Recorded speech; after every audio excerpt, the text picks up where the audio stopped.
Член 35.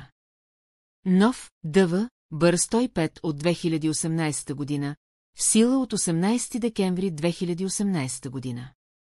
1. Дейностите за подпомагане на кариерното ориентиране на учениците се осъществяват въз основа на програми за кариерно развитие и мобилност, програми за образователно развитие и мобилност и програми за личностно и социално развитие на базата на проучване на местните условия и координация с институции в системата на професионалното ориентиране. 2. Дейностите за подпомагане на кариерното ориентиране по Александър I се осъществяват от кариерни консултанти. Член 35б.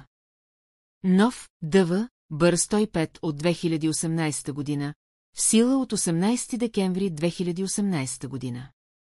1. Кариерните консултанти предоставят специализирани услуги по кариерно ориентиране на учениците от всички видове и степени училища за областта, подпомагат методически педагогическите съветници, класните ръководители и учителите в областта на кариерното ориентиране на учениците и информират и консултират родители и граждани. 2. Кариерните консултанти изпълняват програма за обучение по кариерно ориентиране на учениците във връзка с прехода им от една образователна степен към друга и към пазара на труда.